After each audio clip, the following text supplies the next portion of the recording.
स्वागत है आप सभी का CUDP लर्निंग चैनल पर। बोर्ड परीक्षा 2023 की बेहतरीन तैयारी के लिए आप CUDP लर्निंग चैनल को सब्सक्राइब कर लीजिए। इस वीडियो में हम class 12th subject home science के अति महत्वपूर्ण बहुविकल्पी प्रश्न करवाने जा रहे हैं। आप हमारे चैनल को सब्सक्राइब कर लीजिए। पूरी होम साइंस की या फिर और कोई भी सब्जेक्ट है, उन सारे सब्जेक्ट की तैयारी हमारे चैनल पर आपको बहुत ही सरल शब्दों में करा दी जाएगी और आपके 90% जो है बोर्ड परीक्षा में ज़रूर बनेंगे। अब आप कहोगे सर कौन सी बोर्ड परीक्षा के लिए ये क्वेश्चन आप बता रहे हैं, तो मैं आपको बता दूं वैसे तो मेरा टारगेट यूपी बोर्ड है, लेकिन जहां जहां एनसीईआरटी लगती है उन सारे बोर्ड के लिए ये आपका क्वेश्चन इंपॉर्टेंट रहने वाला है। और आज जो मैं यहाँ पर पाठ लिया हूँ, उस पाठ का नाम है संतुलित आहार।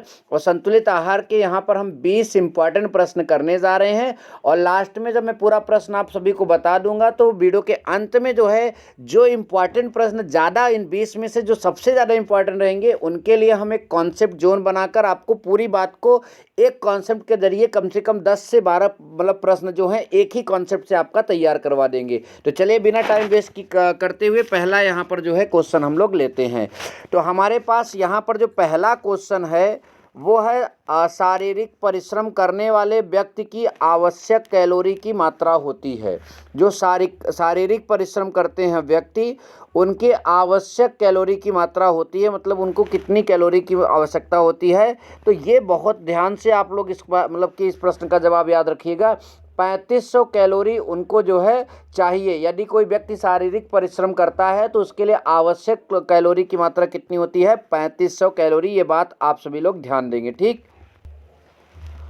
प्रश्न संख्या दूसरा अगर हम देखें यहाँ पर तो लिखा है अंडे में प्रोटीन। जो आपका अंडा होता है, आपका अंडा नहीं जो अंडा होता है उसमें प्रोटीन की मात्रा कितनी होती है? तो हमारे पास ऑप्शन ए है 12.5%, 12.5%। दूसरा ऑप्शन 25%। तीसरा आपका 30% और आपका चौथा ऑप्शन है डी 40%। तो देखिए बहुत दूसरे तीसरे चौथे ऑप्शन वो ज़्यादा अमाउंट दिखा रहे हैं, तो इतनी भी ज़्यादा प्रोटीन नहीं होती अंडे में। तो कितना होगा आपका? 12.5% यहाँ पर अंडे में क्या होती है? प्रोटीन होती है। ये बात आप सभी लोग ध्यान देंगे, ठीक। तीसरा प्रश्न देखिए, संतुलित आहार में उपयुक्त मात्रा में विद्यमान होते हैं। जो आपका संतुलित आहार होता है, संतुलित भोजन होता है, उसमें उपयुक्त मात्रा में क्या होते हैं? प्रोटीन, खनिज लवण और विटामिन, वसा और कार्बोहाइड्रेट। तो मैं आप सभी को बता दूं कि संतुलित कि भोजन में ये सारी चीज़ें होती हैं। प्रोटीन भी होता है, खनिज लवण भी होता है, विटामिन भी होता है, वसा भी होता है, कार्बोहाइड्रेट भी होता है। तो ऊपर की तीनों चीज़ें शामिल हैं। तो ऑप्शन कौन सा सही होगा आपका? ऑप्शन नंबर डी, उपरोक्त सभी तत्व। सारे तत्व जो हैं संतुलित भोजन में पाए जाते हैं। यह बात आप सभी लोग ध्यान दीजिएगा, ठीक। चलिए अगला क्वेश्चन जल्दी से देख लेते हैं।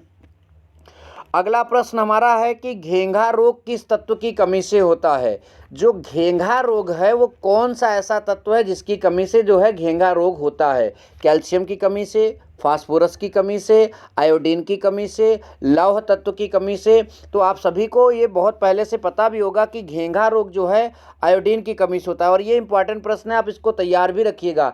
आयोडीन अगर उसकी कमी आपके शरीर में होती है तो आपको कौन से रोग की शिकायत होगी? घेंघा थायराइड से संबंधित ये रोग है, ये आपको हो सकता है। ये बात आप सभी लोग ध्यान दीजिएगा। बात करेंगे पांचवा क्वेश्चन जिसमें लिखा है संतुलित आहार ग्रहण करना चाहिए क्योंकि। हम व्यक्ति को संतुलित आहार ग्रहण करना चाहिए क्योंकि। तो व्यक्ति को संतुलित आहार किस लिए ग्रहण करना चाहिए? ऊर्जा प्राप्त होती है इसलिए, भूख मिट जाती है इसलिए, शरीर मोटा हो जाता है इसलिए। तो यहाँ पर जो अगला आपका लिखा है उपरोक्त सभी तत्व आवश्यकता पूरी हो। कि यहाँ पर उपरोक्त मैंने लिखा है, जबकि यहाँ पर ऑप्शन में उपरोक्त नहीं रहेगा, बल्कि यहाँ पर आहार संबंधी रहेगा, ठीक है। यहाँ पर ये थोड़ा सा मिस्टेक हो गया, आप इसको समझिएगा।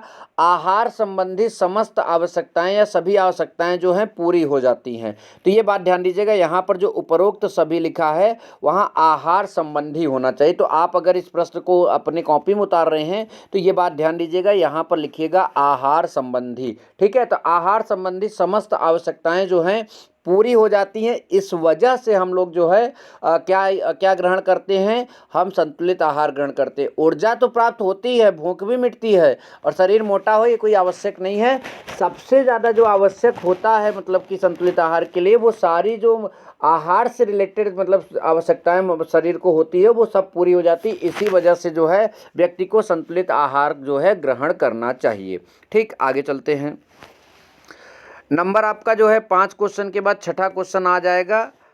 अनाज के अंकुर में भोजन का कौन सा तत्व पाया जाता है? जो अंकुरित अनाज होते हैं उसमें भोजन का कौन सा तत्व पाया जाता है? भोजन का तत्व मतलब संतुलित भोजन का कौन सा तत्व? संतुलित भोजन में विटामिन भी होते हैं, खनिज लवण भी होते हैं, प्रोटीन होते हैं, कार्बोहाइड्रेट होते हैं। तो कौन सी ऐसी चीज़ है जो अनाज के अंकुर में मतलब कि पाया जाता है?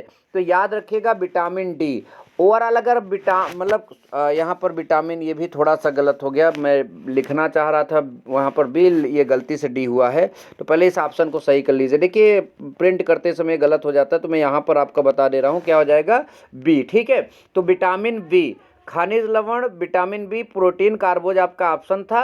तो अनाज के अंकुर में जो तत्व पाया जाता है वो विटामिन बी होता है। ठीक है, क्या होता है? विटामिन बी होता है। ये बात आप सभी लोग याद रखिएगा। और अगर वहाँ पर कुछ नहीं है तो विटामिन बी लिखा है तो आप विटामिन पर क्लिक कर दीजिएगा। अगर बी नहीं लिखा है तो केवल विटामिन लिखा है तो विटामिन पर क्लिक करिए। और ABCD लिखा है तो आप विटामिन बी पर क्लिक करिएगा। इस बात का ध्यान दीजिएगा। ठीक, अगला, आयोडीन की कमी से कौन सा रोग होता है? इस प्रश्न को तो हमने करा ही दिया है, घेंघा। उसके पहले प्रश्न में पूछा था घेंघा रोग किस तत्व की कमी से होता है, तो वहाँ लिखा था आयोडीन। और यहाँ पूछ लिया आयोडीन की कमी से जो है कौन सा रोग होता है, तो आयोडीन की कमी से घेंघा रोग होता है। आप पूछोगे सर स्कर्वी कौन सी मतलब कि किसकी कमी से होता है, तो ये आपके विटामिन सी की कमी से होता है। बेरी किसकी कमी से होता है, तो ये विटामिन बी की कमी से होता है। ठीक, चलिए आगे चलते हैं। अगला आपका है विटामिन डी प्राप्त करने का निःशुल्क स्रोत है। जो आपका विटामिन डी है उसको प्राप्त करने के लिए निःशुल्क स्रोत क्या है? बिना पैसे से वो कौन सा स्रोत है जो मिल जाएगा? भैया दूध तो पैसे से मिलेगा, निःशुल्क तो मिलेगा नहीं। अंडा भी पैसे से मिलता है। सूरज की किरणों को आप अगर प्राप्त करते हैं तो कोई भी पैसा नहीं लगता। अगर आपको इसका आंसर नहीं मालूम है तब मैं बता रहा हूँ, आप दिमाग लगाइए। दूध तो कोई फ्री में देगा नहीं, अंडा तो कोई फ्री में देगा नहीं, तो सूरज की किरणें ही हैं जो फ्री में मिलती हैं। इसलिए आपको ये भी पता चल जाएगा कि विटामिन डी की पूर्ति शरीर में किसकी वजह से होती है? सूरज की किरणों की वजह से होती है। इसलिए आपका ऑप्शन नंबर सी यहाँ पर जो है वो सही जवाब बन जाएगा। 9वां प्रश्न हमारा है, उत्तम स्वास्थ्य के लिए आवश्यक है, हमारा स्वास्थ्य सही रहे, हमारा हेल्थ मतलब कि अच्छा रहे, वेल हेल्थ के लिए क्या नेसेसरी होता है, क्या आवश्यक होता है? तो ऑप्शन नंबर फर्स्ट में लिखा है बच्चों संतुलित आहार, ऑप्शन नंबर सेकंड में मक्खन, ऑप्शन नंबर थर्ड में मिठाई एंड ऑप्शन नंबर डी में इनमें से कोई नहीं। आपका उत्तम स्वास्थ्य रहे, क्या मिठाई खाकर ऐसा संभव है? अपने से दिमाग लगाओ, तो जवाब आएगा नहीं। ठीक, क्योंकि आप रोज़ मिठाई नहीं खाते हो। मक्खन खाने से क्या आपका स्वास्थ्य सही रहेगा? तो जवाब होगा नहीं। तो आपका स्वास्थ्य सही किससे रहेगा? संतुलित आहार से। ये बात ध्यान दीजिएगा। ठीक, तो चलिए आगे चलते हैं, अगला प्रश्न देखते हैं। जैम किससे बनता है? जो फलों का जैम होता है जो आप मार्केट में खाते हो, मतलब कि मार्केट में नहीं खाते हो, मार्केट में मिलता है, उसको खरीद कर खाते हो, तो वो जैम जो है किससे बनता है? फल के गूदे से, फल के रस से, फल के टुकड़ों से। तो याद रखना फल का जो गूदा होता है उसी से ही आपका क्या बनता है? फल का जो गूदा होता है उसी से आपका जो है जैम बनता है। ठीक है, जैम जेली जो होता है वो फल के गूदे से बनता है। ये बात आप लोग अपने किसी मतलब कि माइंड के कोने में से गठियाई लो। ठीक, अगला प्रश्न देखते हैं, किस विटामिन की कमी से रतौंधी रोग होता है? मतलब ऐसा कौन सा विटामिन है जिसकी कमी से हमारे मतलब कि शरीर में रतौंधी रोग हो जाएगा? तो याद रखिएगा विटामिन ए। विटामिन ए की कमी अगर आपके शरीर में होती है, रतौंधी, एकदम क्लियर कर लीजिए। विटामिन बी, तो बी से कौन रोग होता है ऐसे क्लियर करो। मान लो तुमको विटामिन बी से कौन सा, विटामिन बी की कमी से कौन सा रोग होगा तुम्हें नहीं पता, तो तुम यहाँ पर क्या करोगे कि विटामिन बी से कौन सा रोग हम जानते हैं? बेरी। तो विटामिन बी की कमी से क्या होगा? बेरी। अब विटामिन सी की बात करें तो विटामिन सी आ रहा है, सी स्कर्वी। ठीक है, तो विटामिन सी की कमी से क्या आता है? स्कर्वी। और रही बात विटामिन डी, तो विटामिन डी की कमी से जो रोग होता है उस रोग का नाम है, अभी अभी चर्चा हुई थी, वो है आपका रिकेट्स। उस रोग का नाम रिकेट्स है और इसकी पूर्ति जो है सूरज की किरणों में होती है, ये बात ध्यान दीजिएगा। तो अगर हम यहाँ पर बात करें पहले 10वें प्रश्न की तो पहला ऑप्शन होगा, और यहाँ पर 11वें प्रश्न की बात करें तो इसमें भी पहला ऑप्शन ही सही होगा। ठीक, तो आई होप आप सभी को बहुत अच्छे समझ में आ रहा है। वीडियो को लाइक करना, फ्रेंड्स में शेयर जरूर करना। आगे चलते हैं। निम्न में कौन सा मादक पदार्थ है? ठीक है, मतलब नशीला वाला पदार्थ। मादक मतलब नशीला पदार्थ। मदिरा, मतलब शराब और पानी के मिश्रण को मदिरा बोलते हैं। रासायनिक गोलियां, अफीम, कोकीन, तंबाकू। तो ये सब के सब तीनों ऑप्शन में जो दिया गया सबके सब नशा की श्रेणी में आते हैं, तो इसलिए सबके सब मादक पदार्थ हुए। तो ऑप्शन नंबर डी यहाँ पर आपका क्या हो जाएगा? सही हो जाएगा, ये बात ध्यान दीजिएगा। प्रश्न नंबर 13वां आपका है, निम्न में से कौन संतुलित भोजन को प्रभावित करने वाला कारक है? मतलब भोजन को प्रभावित करता है संतुलित भोजन, किसके लिए कितना चाहिए, इस मतलब ये प्रभाव डालने वाला जो है कौन सा फैक्ट है? किसी की आयु या फिर किसी का लिंग ये प्रभाव डालता है? तो मैं अगर यहाँ पर बात करूँ तो आयु जो है बिल्कुल डायरेक्टली प्रभाव डालता है। जैसे अगर कोई 20 साल का व्यक्ति है और कोई 5 साल का व्यक्ति है, तो बच्चा है, तो उसके लिए संतुलित भोजन की मतलब की मात्रा में प्रभाव मतलब कि फर्क तो होता ही है, तो ये आयु प्रभावित कर रही है। लिंग की बात करें तो फीमेल और मेल की बात करें तो दोनों के लिए संतुलित भोजन का अमाउंट जो है वो कुछ अपवादों को छोड़कर जो है वो भी अलग अलग होता है, तो ये लिंग भी प्रभावित करता है। परिश्रम की बात करें तो जाहिर सी बात है अधिक परिश्रम करने वालों को मतलब ज़्यादा मतलब कि संतुलित भोजन की मात्रा जो है ज़्यादा मतलब लेनी होती है। स्वास्थ्य भी प्रभावित करता है। मौसम और जलवायु भी संतुलित भोजन को जो है प्रभावित करते हैं। तो आई थिंक आपके जितने ऑप्शन हैं, पहले ऑप्शन में आयु और लिंग दिया गया, दूसरे में परिश्रम और स्वास्थ्य दिया गया, तीसरे में मौसम और जलवायु दिया गया है। तो आपका ऑप्शन नंबर डी जो है यहाँ पर क्या बन जाएगा? सही ऑप्शन बन जाएगा। तो इस तरह से ये आपका क्या हो गया? सही ऑप्शन हो गया। तो आई होप कि आपको इन दोनों प्रश्नों का आंसर भी समझ में आ गया। नेक्स्ट 14 नंबर क्वेश्चन की बात करें तो लिखा है औसत दूध में। ये देखिए, अब दूध से रिलेटेड आपके पास 5 प्रश्न यहाँ पर आने वाले हैं और इसको अच्छे से क्लियर करना कि औसत दूध में जल की मात्रा होती है। जो दूध होता है सामान्य दूध, उसमें कितना जल होता है? ठीक है, तो ये यहाँ पर आप सभी को समझना है। हमारे पास कई ऑप्शन हैं, तो याद रखना 87.25 जो है पहला ऑप्शन ही आपका यहाँ पर सही हो जाएगा। 87.25 जो है औसत दूध में जल की मात्रा होती है, ये बात बिल्कुल आप सभी लोग ध्यान दीजिएगा। अब बात करें सामान्य दूध या फिर वही औसत दूध में जो है वसा फैट की कितनी मात्रा होती है? तो जो फैट की मात्रा है यहाँ ऑप्शन नंबर बी 3.80 जो है सामान्य दूध में, नॉर्मल दूध में, नॉर्मल मिल्क में जो है फैट होता है, ये बात सभी लोग ध्यान दीजिए। जल की मात्रा 87.25, सामान्य दूध में फैट की मात्रा 3.80। याद रखो, ये बहुत इंपॉर्टेंट प्रश्न है, ये पूछे भी गए हैं। सामान्य दूध में प्रोटीन की अगर बात करें, प्रोटीन कितना होता है तो 3.50। प्रोटीन कितना होता है? 3.50। ऑप्शन नंबर आपका डी हो जाएगा। फैट 3.80, प्रोटीन 3.50 और मिल जो वाटर है वो आपका 87.25। कितना? 87.25, ये बात ध्यान दीजिएगा। इसके अलावा बात करें सामान्य दूध में खनिज लवण भी होता है, बहुत कम मात्रा में होता है लेकिन होता है, ये बात ध्यान दीजिए। सामान्य दूध में आपका खनिज लवण भी होता है, ये बात ध्यान दीजिए। मैंने कार्बोहाइड्रेट तो बताया ही नहीं, पहले कार्बोहाइड्रेट की बात करते हैं। तो देखिए, फैट और मतलब प्रोटीन, इन दोनों से ज़्यादा दूध में कार्बोहाइड्रेट होता है, वो कितना होता है? 4.80। कितना होता है? 4.80। वसा 3.80 होता है, कार्बोहाइड्रेट 4.80 होता है और प्रोटीन 3.50 होता है। ये बात आप याद रखिए, 4.80, 3.80 और 3.50। 3.50 आपका प्रोटीन है, 3.80 जो है आपका वसा है और 4.80 आपका कार्बोहाइड्रेट है। उसके बाद सबसे ज़्यादा जो होता है आपका जल 87.25। ठीक, ध्यान दीजिएगा।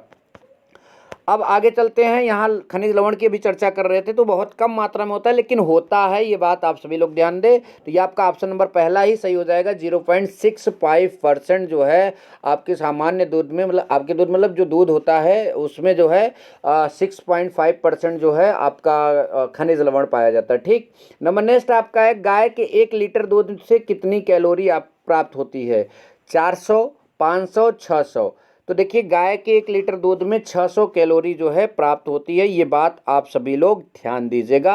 आपका लास्ट प्रश्न, इसके बाद कॉन्सेप्ट जोन में आप सभी को ले चलेंगे। ठीक, दूध में कौन सा विटामिन पर्याप्त मात्रा में पाई जाती है? Vitamin A, vitamin B, vitamin C, vitamin D. तो कौन सा ऐसा विटामिन है जो दूध में पर्याप्त मात्रा में पाया जाता है? तो देखिए दूध में पर्याप्त मात्रा में पाए जाने वाला जो है विटामिन है वो विटामिन ए है। क्या है? Vitamin A.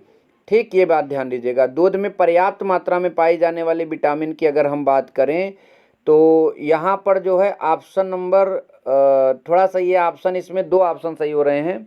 विटामिन ए भी पाया जाता है दूध में, और बात करें तो विटामिन बी भी पाया जाता है। ठीक, तो इसमें मैंने ऑप्शन बनाना जो है उस तरह से थोड़ा सा मिस्टेक हो गया, तो आपको चौथा ऑप्शन ये रखना चाहिए, ए और बी दोनों। ठीक है, तो दूध में विटामिन ए और विटामिन बी दोनों रहता है। अगर विटामिन बी ना होता तो केवल आप विटामिन ए पर टिक मारते, ये बात आप विशेष तौर पर ध्यान दीजिएगा। ठीक, विटामिन ए। ठीक, यानी आपको इस रतौंधी रोग होता है तो दूध का सेवन करना चाहिए। बेरी बेरी रोग बच्चों में अगर है तो उनको भी दूध का सेवन जरूर कराना चाहिए। ठीक, अब आगे चलते हैं कॉन्सेप्ट जोन में। स्वागत है आपका एक बार फिर से इसी वीडियो में नए मतलब की तरीके से कॉन्सेप्ट जोन में। जो अभी तक आपने पढ़ा उसको संक्षिप्त में करिए रिवाइज। ठीक, यहाँ पर आपके सामने दिख रहा है संतुलित आहार और संतुलित भोजन। क्या दिख रहा है?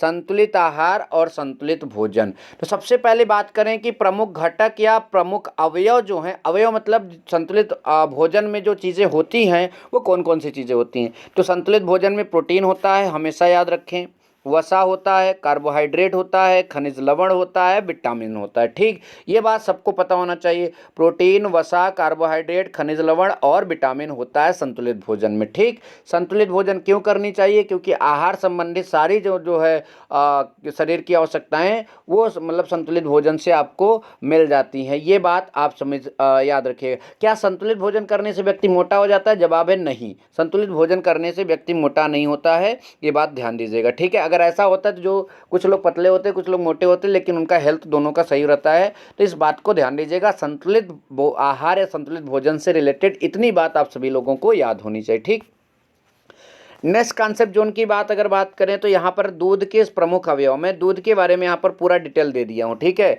सबसे ज़्यादा जो है अगर दूध में होता है तो जल, अभी मैं बार बार बोल रहा हूँ, 8.25। सबसे कम होता है तो खनिज लवण 0.65, कार्बोहाइड्रेट 4.80, वसा 3.80, प्रोटीन 3.50। ठीक है, तो ये दूध के जो हैं मतलब मेन कंपोनेंट हैं, ये बात ध्यान दीजिएगा। थोड़ी सी विटामिन की बात फिर से कर लेते हैं क्योंकि वो भी इंपॉर्टेंट है और उससे भी क्वेश्चन आता है। विटामिन ए की कमी से कौन सा रोग? रतौंधी। विटामिन बी की कमी से कौन सा रोग? Berry berry. विटामिन सी की कमी से स्कर्वी। विटामिन डी की कमी से जो है आपका रिकेट्स रोग होता है। ठीक है, विटामिन डी की पूर्ति सूर्य की किरणें, विटामिन सी की पूर्ति जो है खट्टे फल जो होते हैं खट्टे, ठीक है, उनसे होती है। और विटामिन बी और डी तो दूध इसकी एक पूर्ति करने का स्रोत होता है, विटामिन ए, बी और एक दोनों के लिए। ठीक है, तो अगर वीडियो पसंद आया तो लाइक जरूर करिएगा, वीडियो में कमेंट भी करिएगा। मिलेंगे नेक्स्ट वीडियो में। Thank you so much. जय हिंद, वंदे मातरम।